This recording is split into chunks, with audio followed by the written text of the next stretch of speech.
बिस्मिल्लाहिर्रहमानिर्रहीम। हज़रत जी दामत बरकातुहुम की लिखी हुई किताब है मामूलात सिलसिले आलिया नक्शबंदिया।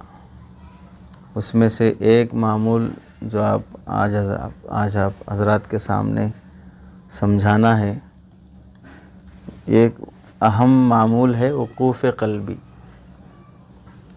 सिलसिले को सीख कर चलने की कोशिश करना। हज़रत फरमाते हैं बैत का अमल कोई रस्मी और रिवाजी चीज़ नहीं है। सब लोग बैत हो रहे हैं हम भी हो जाएं, या बैत होने की निस्बत से बड़ों के नाम पर हम कुछ अपने आप को चमका लें, या किसी मशहूर आदमी से बैत होकर ख़ुद भी मशहूर हो जाएं। जैसा कि हज़रत पीर साहब रहमतुल्लाह अलैह जब तक बाहयात थे, बाज़ लोग जिन्हें राब्ता भी मुश्किल था फिर भी बोलते थे हम डायरेक्ट हज़रत जी से बैत हैं, जबकि इस्लाह व तरबियत और राब्ते के कोई मौके भी नहीं थे। तो रिवाजी चीज़ नहीं है बैत, बल्कि बैत नबी करीम सल्लल्लाहु अलैहि वसल्लम की सुन्नत है, और इसका मकसद है बैत होने का अल्लाह की रज़ा, नबी करीम सल्लल्लाहु अलैहि वसल्लम की इत्तिबा और अपने नफ्स की इस्लाह। ये तीन बुनियादी मकसद हैं बैत होने के। पहली चीज़ है अल्लाह को हम राज़ी कैसे करें, दूसरी चीज़ है सुन्नतों की इत्तिबा कैसे करें, और तीसरी चीज़ है अपने नफ्स की इस्लाह कैसे हो। इस मकसद के हुसूल के लिए जो भी बैत होते हैं उन्हें सिलसिले आलिया नक्शबंदिया में कुछ मामूलात और वज़ाइफ बताए जाते हैं। बाकायदगी से अगर उस पर अमल करेंगे, संजीदगी से, तो सालिक अपनी ज़िंदगी में इस्लामी, ईमानी और रूहानी इनकलाब महसूस करेगा कि मैं इन मामूलात की बरकत से अपने अंदर ख़ुद तब्दीली महसूस कर रहा हूँ। इतना इन मामूलात का असर पड़ेगा जो पाबंदी से करता है, कि हदीस में जैसे आता है कि बंदा जब नवाफिल के ज़रिए से अल्लाह का क़ुर्ब हासिल करता है तो अल्लाह उसके इतने करीब हो जाते हैं, फ़कुन्तु बसरहुल्लज़ी यबसुरु बिही या युबसिरु बिही, मैं उसकी आँख हो जाता हूँ जिससे वो देखता है। वकुन्तु समअहुल्लज़ी यस्मउ बिही, मैं उसकी कान बन जाता हूँ जिससे वो सुनता है। तो ऐसे ही जब इन मामूलात का एहतमाम होता है तो फिर निगाह गलत जगह नहीं जाती। पाबंदी के साथ जो जो मामूलात बताए गए कर भी रहे हों फिर भी बदनज़री हो रही हो, ये बिल्कुल नामुमकिन बात है। दोनों में तज़ाद है। या तो वो सालिक झूठा है जो बोल रहा है कि मैं मुराक़बा भी पाबंदी से कर रहा हूँ और 45 मिनट पूरे हो रहे हैं और इस्तिग़फ़ार और ज़िक्र फ़लाँ सब हो रहा है, फिर भी बदनज़री नहीं छूट रही है। या तो बदनज़री को वो गलत समझा, और ऐसा तो नहीं हो सकता, या वो मामूलात में झूठा है। आँख का देखना हो, ज़ुबान का बोलना हो, पाँव का चलना हो, पूरा बॉडी सिस्टम बदल जाता जब मामूलात का एहतमाम होता है। हज़रत फरमाते हैं सालिक ऐसे महसूस करेगा कि अब तक इन मामूलात से पहले मेरे जिस्म पर मुनाफ़क़ाना लिबास चढ़ा हुआ था, निफाक़ की चादर तनी हुई थी। अब वो छटती हुई महसूस हो रही है कि मैं अपने आप को समझ रहा था कि नेक हूँ या मैं सुलूक में चल रहा हूँ, अब तक मैं कुछ भी नहीं चल रहा था। यहाँ से शुरू हुए जैसा दिख रहा है। अपना सच और अपना झूठ सब खुल के आना शुरू हो जाता जब बंदा मामूलात का एहतमाम करता। तो सिलसिले आलिया नक्शबंदिया में जो मामूलात दिए जाते हैं वो सब जानते हैं आप हज़रात में से कि 6 मामूलात बताए जाते हैं। 3 करने के हैं, 3 पढ़ने के हैं। उन मामूलात में से एक मामूल वक़ूफ़ क़ल्बी है, दूसरा मुराक़बा है, तिलावत है, इस्तिग़फ़ार है, दरूद शरीफ है, और आखिरी दर्जे में राब्ते शेख है। राब्ते शेख आखिरी दर्जे में इस वास्ते रखा गया कि वही सालिक बिलउमूम राब्ता करता है जो मामूलात का एहतमाम करता। जिस सालिक से मामूलात का एहतमाम नहीं होता है वो बिलउमूम राब्ता नहीं करता। राब्ते की बरकत से मामूलात की पाबंदी नसीब होती। राब्ता क्यों नहीं कर रहे साहब, तो बोलते मामूलात ही नहीं हो रहे, क्या राब्ता करूं, पूछे तो क्या बताऊं। तो मतलब क्या हुआ, राब्ता इस वजह से नहीं हो रहा कि मामूलात नहीं हो रहे। तो अब मामूलात नहीं हो रहे बोल के राब्ता नहीं कर रहे, हालांकि राब्ता मुस्तकिल काम है एक। यानी जैसे हमारे 6 काम हैं, एक है ज़िक्र है, इस्तिग़फ़ार है, दरूद शरीफ है, तिलावत है, मुराक़बा है, वक़ूफ़ क़ल्बी है, ये 5 काम है। वैसे एक काम मुस्तकिल राब्ता भी है, वो हो या ना हो, उनमें से एक काम ये भी है कि मुझे राब्ते में रहना है। अब हम उसको क्या समझे हैं कि मामूलात है तो राब्ते में रहना, मामूलात नहीं हो तो राब्ते में रहने की ज़रूरत नहीं है। यानी है क्या है बोल के सुनाओ मैं आखिर, तो ये गलत फहमी है तो भी सुनाना, नहीं है तो भी सुनाना, है तो भी तरबियत होती, नहीं है तो डांट पड़ती, फिर तंबी होती, फिर तरबियत होती, जुड़े ही तरबियत के वास्ते हैं। तो हज़रत फरमाते हैं जिस तरह एक बीज में दरख्त बनने की सलाहियत मौजूद होती है, अगर उस बीज को किसी माली के ज़ेर निगरानी चंद दिन ज़रख़ेज़ ज़मीन में परवरिश के लिए रख दिया जाएगा, तो वो किसान वो बीज लेकर मौका महल के हिसाब से कौसे मौसम में दफनाना, कौन सी ज़मीन में दफनाना और कितनी अंदर दफनाना, पानी कितना देना, ये लिहाज से वो किसान उस बीज की परवरिश करेगा तो एक फल बनेगा, फूल बनेगा, दरख्त बनेगा, बागीचा बनेगा। इसी तरह सालिक चंद दिन अगर किसी शेख के ज़ेर साया अपने आप को हवाले करके इन वज़ाइफ का एहतमाम करेगा तो फिर उसके अंदर भी अखलाक के फूल खिलेंगे और हुस्ने मामलात, हुस्ने मुआशरत, हुस्ने तिजारत, यानी ज़िंदगी का एक हसीन दरख्त बनेगा वो शख्स। शर्त यह है कि वो अपने आप की नफसानी बीज को या अपने दिल को शेख के हवाले करना। अगर वही बीज वो दफन होने तैयार नहीं है, किसान के हवाले होने तैयार नहीं है, उसे ज़मीन में दफनाने के बाद, पानी डालने के बाद फिर वो बीज फटेगी, उससे बेलें निकलेंगी, अब वो फटने तैयार नहीं है, वो गर्मी सर्दी बर्दाश्त करने तैयार नहीं है, तो फिर चंद दिन के बाद होते होते उस बीज में कीड़े पड़ जाएंगे या उसे रोटी बनाकर खाकर हज़म करके वाशरूम से फारिग कर दिया जाएगा, ख़त्म हो जाएगा, फ़ना हो जाएगा, लेकिन उसका एक सिलसिला नहीं चलेगा। लेकिन एक बीज जो हवाले हो गई और मशक्क़तें, सर्दी गर्मी धूप दफन होना सब बर्दाश्त कर ली, एक दरख्त बनते, दरख्त से फिर बल बनते, उन फलों से फिर कुछ ऐसे ही ज़ाय हो जाते, फिर कुछ और फिर दोबारा किसान के हाथ लगते, फिर उससे और एक दूसरी फसल तैयार होती। तो अब हम देख लेना कि कौन सी बीज बनना चाह रहे हैं। बीज बनना है ऐसी जिससे फसल तैयार हो तो फिर दफन होना पड़ेगा। अना के साथ हम सुलूक में नहीं चल सकते, अपनी मर्जियात के साथ सुलूक में नहीं चल सकते। हज़रत लिखते हैं कि मामूलात इंसान के बातिनी अमराज के लिए तीर बहदफ यानी पेटेंट नुस्खा है। ये सिलसिले में चलना है तो इन 6 मामूलात का एहतमाम बहर सूरत ज़रूरी है। इन 6 मामूलात की पाबंदी से फ़ायदा होना ऐसा यकीनी है जैसा कि सबको यकीन है कि चीनी में मिठास होती है। ऐसे ही इन 6 मामूलात का असर होता है। हज़रत फरमाते हैं दुनिया के करोड़ों इंसानों को अब तक ये नुस्खा दिया गया, आज़माया गया, कई लोगों की ज़िंदगियां बदली हैं, लेकिन अगर कोई सालिक इन औराद और वज़ाइफ की पाबंदी ही ना करे और फिर शिकायत करे कि हमें इतने महीने से सुलूक में चल रहे हैं या इतने महीने हुआ बैत होकर फिर भी फ़ायदा नहीं हो रहा है, तो उसमें शेख का क्या कसूर है। शेख ने तो काम दे दिया कि काम करते रहो, अब वो काम ही नहीं किया और फिर गलती दिख रही है कि कुछ फ़ायदा नहीं महसूस नहीं हो रहा है। तो उसकी मिसाल तो ऐसे मरीज़ की सी है जो किसी बहुत बड़े डॉक्टर से नुस्खा तो लिखवा लिया कि मैं कैंसर का मरीज़ हूँ या फ़लाँ मरीज़ हूँ।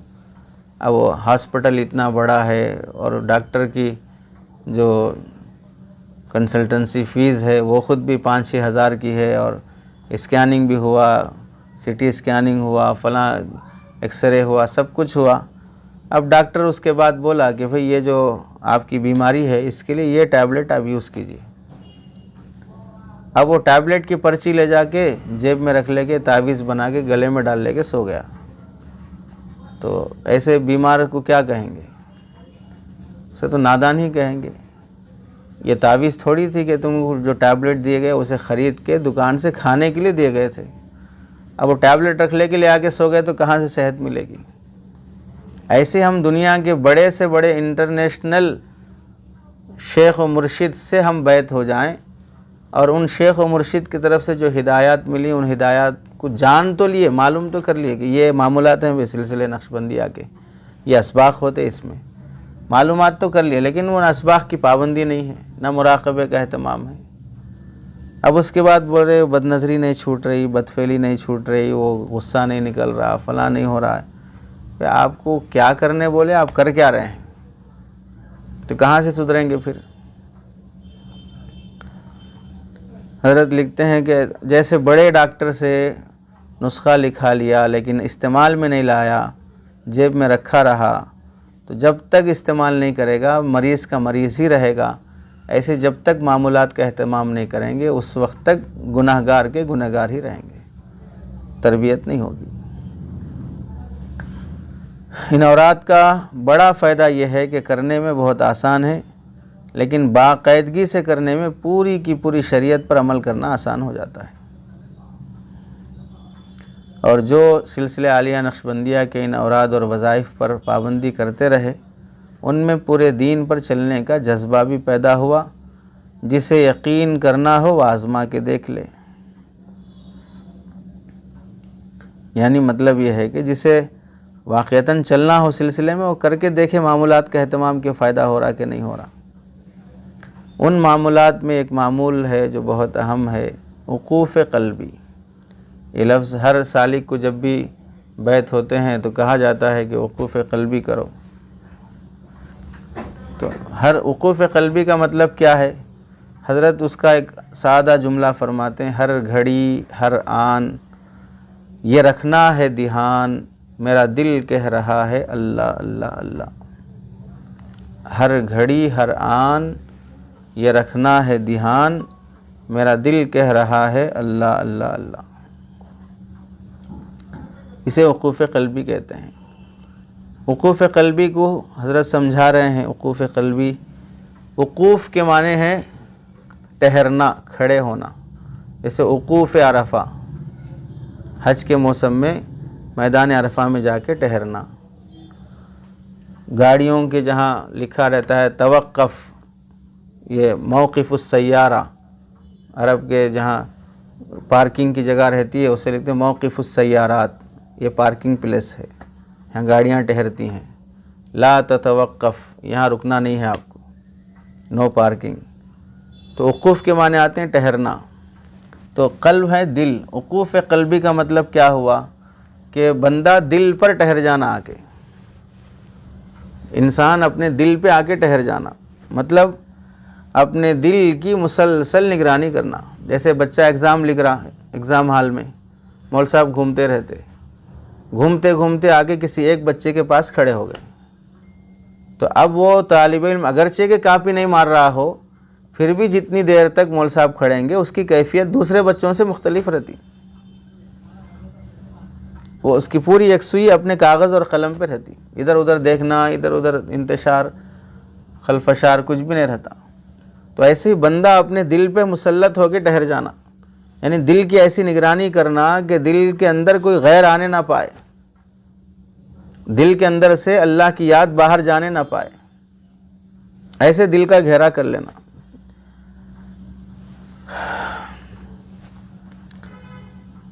अल्लाह ताला ने इंसान की फितरत ऐसी बनाई है कि उसका दिल किसी लम्हे भी किसी सोच और फ़िक्र के बग़ैर नहीं रह सकता।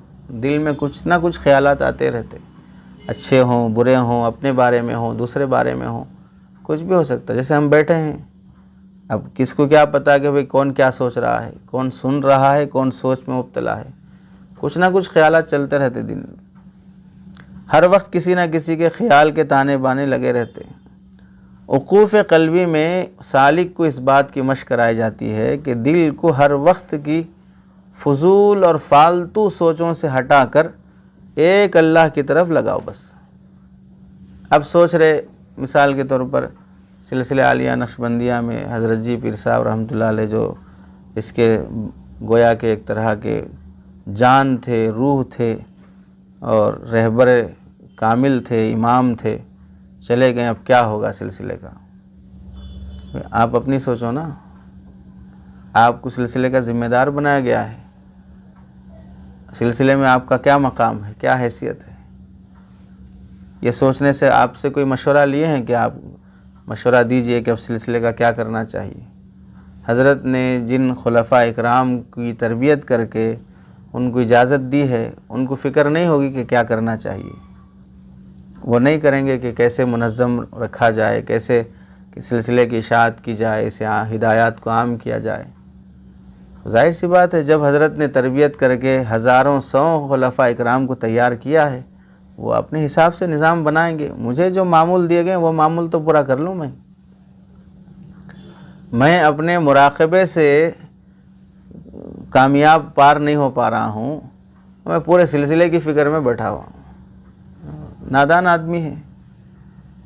तो ये सब फालतू सोचें हैं। फालतू सोच का मतलब ये नहीं है कि मैं किसी गैर महरम के बारे में सोच रहा हूँ, मैं किसी फ़िल्म के बारे में सोच रहा हूँ, किसी सीरियल के बारे में सोच रहा हूँ, या किसी हराम काम से मुताल्लिक़ सोच रहा हूँ। ये तो हराम सोच है। वो फालतू सोच का मतलब ये है कि जो आपके फ़ायदे की नहीं है। सालिक को हराम सोच का क्या मतलब? सुलूक में आए हैं तो फिर दिल को, जब निगाहों को हराम से बचाना है तो दिल को तो बदरजा वाला हराम से बचाना है। तज़किया है ही दिल की सफाई का नाम। तो मुझे ज़रूरत ही क्या है कि मैं गैर ज़रूरी चीज़ों के बारे में सोचता रहूँ। तो उक़ूफ़ क़ल्बी का मतलब यह है कि अल्लाह की ज़ात का ख़्याल इंसान की सोच में रच बस जाए, कि मैं अल्लाह के बारे में सोचता रहूँ, बस गफलत ना आने पाए। उसे हज़रत फरमाते हैं, न गर्ज़ किसी से नवास्ता मुझे काम अपने ही काम से, न गर्ज़ किसी से नवास्ता मुझे काम अपने ही काम से, तेरे ज़िक्र से, तेरी फ़िक्र से, तेरी याद से, तेरे नाम से। किसी से कोई मतलब नहीं है। मतलब है तो तेरे ज़िक्र से मतलब, तेरी फ़िक्र से मतलब, तेरी याद से मतलब, तेरे नाम से मतलब। बस मुब्तदी जो शुरू में चलते हैं, सुलूक में दाखिल हुए हैं, उनके लिए तो थोड़ा मुश्किल होता है उक़ूफ़ क़ल्बी, लेकिन मुसलसल कोशिश करते रहने से आसान हो जाता है। सालिक ज़ाहिरी तौर पर अपनी ज़िंदगी के काम काज में लगे रहता है।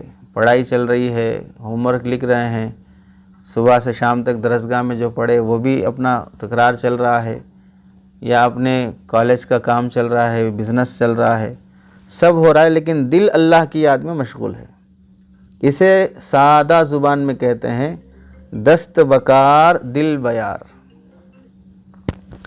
दस्त बकार दिल बयार मतलब यह है कि हाथ तो अपने काम में मसरूफ़ हैं, लेकिन दिल अल्लाह की याद में मशगूल है। ये मुस्तकिल सिलसिले के इस्तिलाहात हैं। दस्त बकार दिल बयार, हाथ अपने काम में है, दिल अल्लाह की याद से लगा हुआ है। एक ऐसे कैसा मुमकिन हो सकता है कि भाई आदमी जो काम में है ध्यान भी उधर ही रहता, काम एक तरफ है, ध्यान दूसरी तरफ है, ऐसा कैसा होता? तो उसे चंद मिसालों से समझना चाहिए। ऐसा होता है ज़िंदगी में, दसियों बार हर इंसान के साथ होता। पहली मिसाल, गाड़ी का ड्राइवर है, गाड़ी भी चलाते रहता, साथ में बातें भी करते रहता। अब तो देख लें, फ़ोन भी लगा हुआ है, एयरफोन भी लगा हुआ है, गाने भी सुन रहे हैं। अब तो बाज़ कारों में सामने टीवी भी आ गई है, तो बाज़ लोग कार चलाते भी रहते हैं और कोई जो उनको न्यूज़ देखना है, कोई नात देखना है, कोई बयान देखना है, या कोई जैसी जैसी अपनी फितरत है, कोई फ़िल्म देखना है, तो वो भी चलता रहता है, गाड़ी भी चलाते रहते हैं। तो अब बताएं वो क्या कर रहा है? स्टीयरिंग पे बैठ के, ड्राइविंग सीट पे बैठ के वो बातें कर रहा है या ड्राइविंग कर रहा है? असल क्या कर रहा है? असल तो ड्राइविंग है। तो बातें करे तो ड्राइविंग कैसे होती?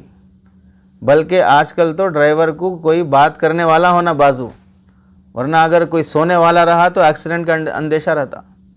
इस वास्ते बाजू सीट में सोने वाले को नहीं बिठाते। जागने वाला होना, बातें करने वाला होना, ड्राइवर को जगाने वाला होना। तो अब यहाँ असल क्या हो रहा है? ड्राइविंग हो रही है कि बातें हो रही? असल तो ड्राइविंग ही है। उसका ध्यान पूरा का पूरा स्टीयरिंग पर है, सामने सड़क पर है, और क्लच पर है, ब्रेक पर है, एक्सीलेटर पर है, सब है उसका। बातों की वजह से अपने इस ड्राइविंग में उसे फ़र्क आने नहीं दे रहा। तो मतलब क्या है? ध्यान पूरा ड्राइविंग की तरफ है, बातें उसकी चल रही हैं। तो जैसे एक तरफ ध्यान है, दूसरे तरफ बातें हो रही हैं, ऐसे ही हमारा एक तरफ काम है, पढ़ना पढ़ाना लिखना जो कुछ भी है, लेकिन दिल अल्लाह की याद में मशगूल है। तो जब तक ड्राइविंग की तरफ नज़र लगी रहती है, सोच लगी रहती है, बातें करते रहो, हंसी मजाक करते रहो, लतीफ़े चुटकुले बोलते रहो। बाज़ लंबे सफ़र पे जाने वाले स्टीयरिंग पे बैठ के नाश्ता कर लेते, स्टीयरिंग पे बैठ के खाना खा लेते, स्टीयरिंग पे बैठ के सिगरेट पीते रहते। तो दूसरे काम भी चल रहे हैं, ड्राइविंग भी हो रही है। मतलब क्या है? आदमी अपनी मंजिल की तरफ रवां दवां भी है, बीच में दूसरे काम भी कर रहा है। ऐसे ही सालिक की मंजिल है वक़ूफ़ क़ल्बी से अल्लाह के ध्यान को अपने दिल में जमाना। तो मैं कुछ भी कर रहा हूँगा, लेकिन दिल की तरफ जैसे मुतवज्जे हुआ तो फ़ौरन दिल में गैर नहीं मिलना मेरे, क्योंकि मैं निगहबान बन के खड़ा हूँ दिल के ऊपर। जैसे ही थोड़ा आंख बंद के दिल की तरफ मुतवज्जे हुआ तो मुझे महसूस होना कि दिल अल्लाह अल्लाह बोल रहा है। कोई गलत सोच, कोई गैर मुताल्लिक़ सोच मेरे दिल में नहीं है। ये मश्क करना पड़ता है सालिक को वक़ूफ़ क़ल्बी के ज़रिए से। दूसरी मिसाल, देहातों में देखे होंगे बाज़ औक़ात सुबह सुबह या शाम के टाइम पे वो औरतें जिनके यहाँ पानी का पाइप नल नहीं होता है, तो क्या करते हैं?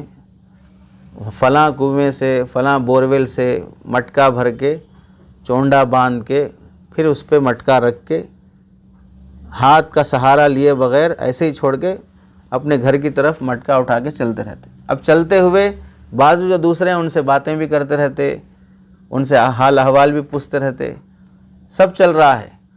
तो अब वो मटका उठा के चल रही है या बातें कर रही है? मटका उठा के चल रही, चलते चलते उसे महसूस हो जाता कि मटका थोड़ा सरक रहा है तो फ़ौरन सीधा कर लेती। तो मालूम क्या हुआ? ध्यान पूरा मटके की तरफ है, बाकी चलते हुए बातें भी हो रही है।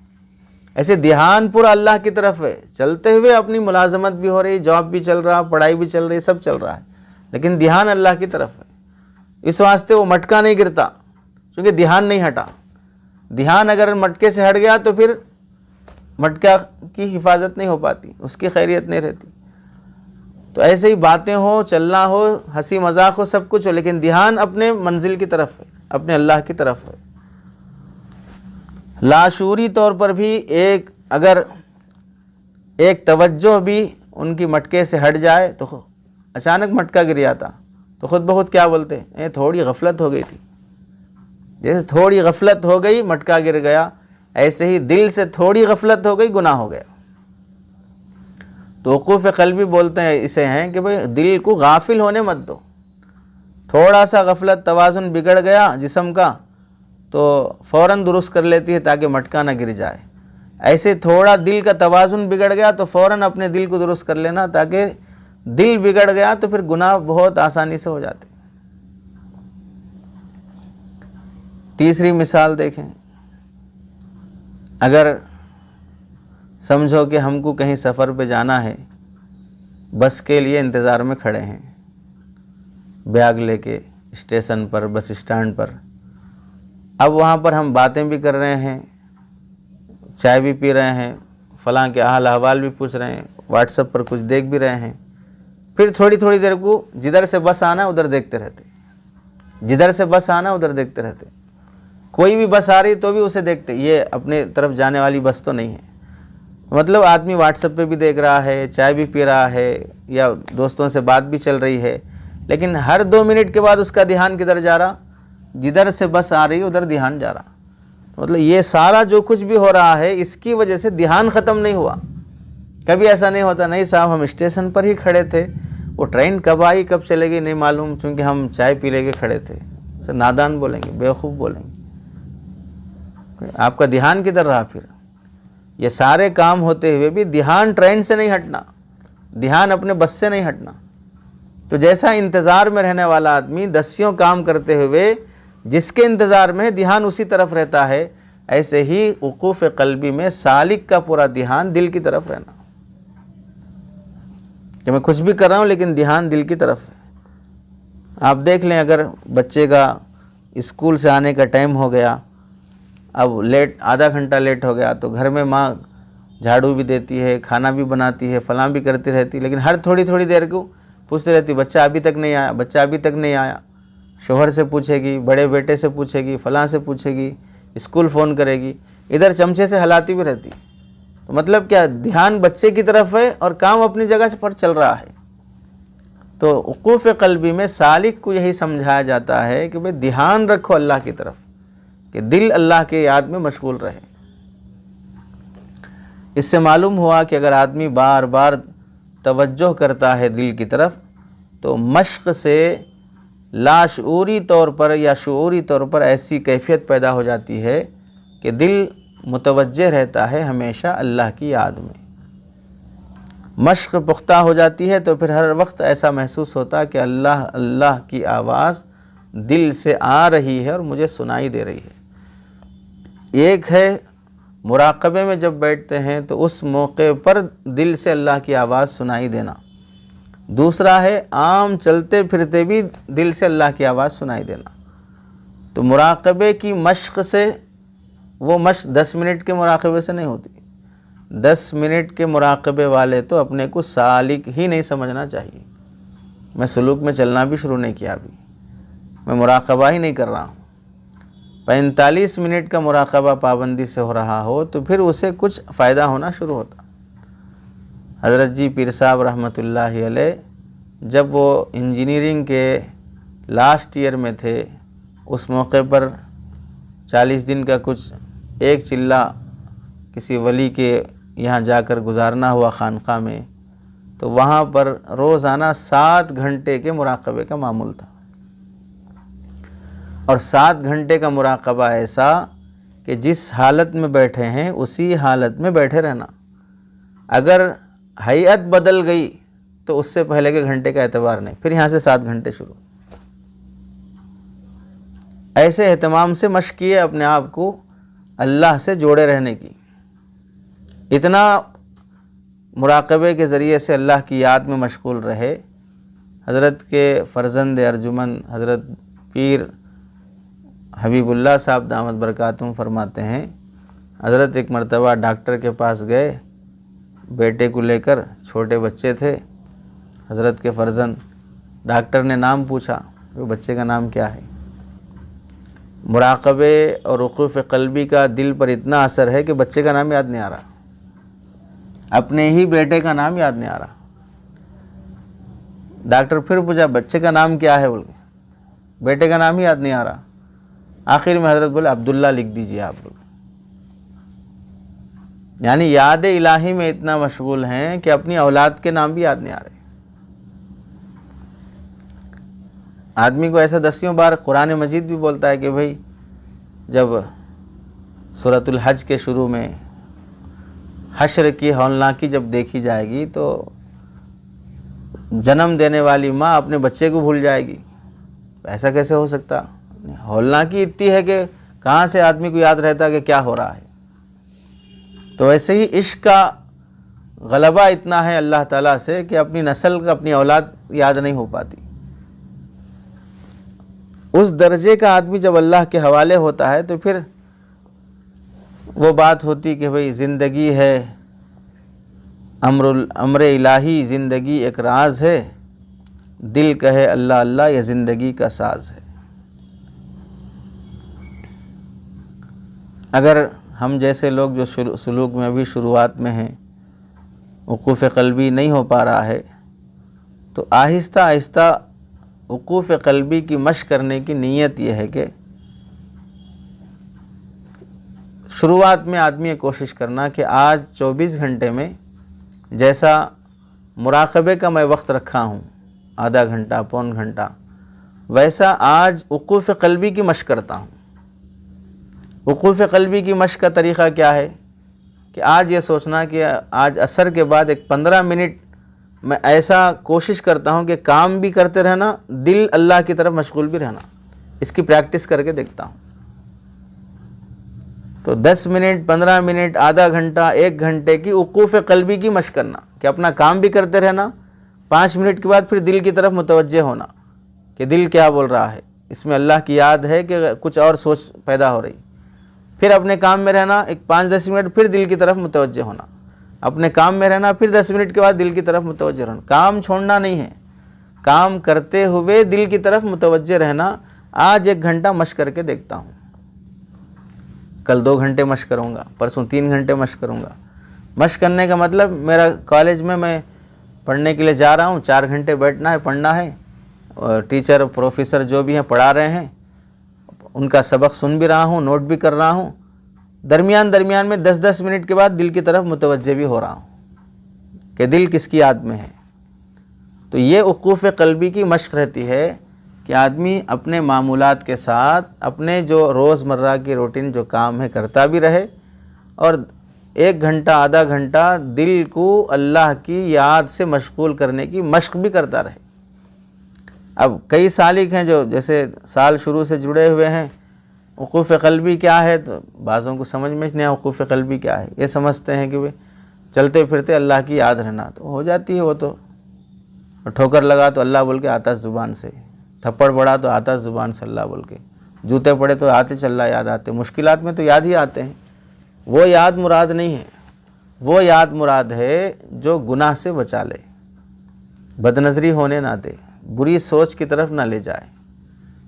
तो वक़ूफ़ क़ल्बी से रहने का मकसद ये है कि आदमी बैरूनी ख़तरात का दिल में दाखिल होने नहीं देना, और दिल से गफलत निकल जाना, मा सिवल्लाह की तरफ, अल्लाह के अलावा किसी की तरफ किसी किस्म की तवज्जो बाकी नहीं रहना। तो ये मतलब रहता है वक़ूफ़ क़ल्बी का कि आहिस्ता आहिस्ता सिर्फ़ अल्लाह की याद, अल्लाह की ज़ात ही दिल में रहे। वक़ूफ़ क़ल्बी का ख़याल रखने से सालिक की रूहानी परवाज़ कई गुना बढ़ जाती है। तब तरक्की नहीं हो रही, वो गुनाह नहीं छूट रहे, फ़लाँ नहीं हो रहा, ये जो मसाइल होते हैं वक़ूफ़ क़ल्बी की बरकत से इनाबत इल्लल्लाह बहुत जल्द नसीब होती है। वयहदी इलैहि मन युनीब, युनीब वाली जो इनाबत वाली जो कैफियत है वो वक़ूफ़ क़ल्बी से हासिल होती है। इसलिए सिलसिले आलिया नक्शबंदिया के बाज़ मशाइख़ ये फरमाते हैं कि वक़ूफ़ क़ल्बी विलायत का चोर दरवाज़ा है। चोर दरवाज़ा एक है मेन गेट, जहाँ से आएंगे आप तो दरबान खड़े रहता, पूछता लेट से कहीं को आए, जाओ लिखा के लाओ, फलां करके आओ। तो कानून के हिसाब से अंदर नहीं आ सकते हम, तो क्या करते, पीछे से दीवार से फलान करके आगे बढ़ जाते, तो क्लास में शामिल हो जाते, कोई पूछने वाला नहीं, ठीक है चलता रहता अपना काम। तो ऐसे ही वलियों की सफ़ में आके बैठना है तो सीधे मेन गेट से आओ, तो मेन गेट से है तो ना मुराक़बा है, ना गुनाह छूटे, ना फलां हुआ, कुछ भी नहीं हुआ। तो अब दरबान वहीं रोक लेता, दूसरे रास्ते से कूद के आगे बैठ के वलियों की सफ़ में बैठ जाओ। तो ये मुराक़बा वक़ूफ़ क़ल्बी गोया के शॉर्टकट रास्ता है सुलूक में जल्द तरक्की करने का। अभी भी समझ में आया नहीं आप लोग? तो अपने आमाल में से वक़ूफ़ क़ल्बी जिसे बोलते हैं, इसकी बड़ी अहमियत है। यहाँ तक सिर्फ़ आपको वक़ूफ़ क़ल्बी समझाया गया है कि क्या मतलब है वक़ूफ़ क़ल्बी का, कि अपने काम के साथ साथ दिल को अल्लाह की याद में मशगूल रखना। बाकी कुरान हदीस से वक़ूफ़ क़ल्बी का सबूत कहाँ है, कुरान में इसका तज़किरा कहाँ है, हदीस में इसका तज़किरा कहाँ है, असलाफ़ और अकाबिर इसको कैसे किया करते थे, वो अगले इंशाअल्लाह आपको बताएंगे, ताकि जो लोग संजीदगी से सिलसिले में चलना चाहते हैं वो आमाल और मामूलाते सिलसिले आलिया नक्शबंदिया को समझ कर संजीदगी के साथ चल सकें। इसको रस्मियत और रिवाज ना समझें कि एक हवा चल रही थी, सिलसिलों में दाखिल होने की और बैत होने की, तो हम भी हो गए, बस ख़त्म। बाकी ऐसा कोई ख़ास मकसद नहीं था कि हम एक अच्छे इंसान बनना, अल्लाह की मोहब्बत पाना, अल्लाह की याद दिल में बसाना। तो फिर वैसे अफराद ज़्यादा दिन नहीं चल सकते। और हम चाहते भी हैं कि भाई जिसको साथ चलना हो एक लंबा सफ़र, वो साथ चले, जिसको नहीं चलना हो वो शुरू ही से ना चले, ताकि हमारे दिमाग पर सवार ना रहे कोई। कि हमारी ज़िम्मेदारी अमानत वाली होती है कि जो बैत हो गया उसकी तरफ तवज्जो देना, उसको ध्यान में रखना, उसके मामूलात के बारे में सोचना। सिलसिलों में तवज्जो मुस्तकिल एक अमल है, बैठा रहता कोई और कहीं और, लेकिन शेख को यहाँ से फ़लाँ सालिक है, फ़लाँ बैत है, उसको गुनाहों से छुटकारा मिलना है, सीधे रास्ते पे आना है, तो शेख की भी ज़िम्मेदारी रहती है कि वह मुख्तलिफ़ औक़ात में सालिक की तरफ तवज्जो करना। तवज्जो एक ख़ास अमल है। तवज्जो का मतलब ऐसा नहीं कि बैठा हूँ इसकी तरफ देखो, उसकी तरफ देखो, उसकी तरफ देखो, एक अमल है मुस्तकिल। अब जो सालिक मालूम ही नहीं कि सुलूक में चल रहा है, कब हुआ बैत नहीं मालूम, मामूलात कहाँ तक पहुँचे नहीं मालूम, तो क्या तवज्जो होगी। अब फिर बोलते हैं थोड़ा तवज्जो फरमाइए, थोड़ा दुआ फरमाइए। तो संजीदगी से चलने से तवज्जो भी मिलती है और दुआएं भी मिलती हैं।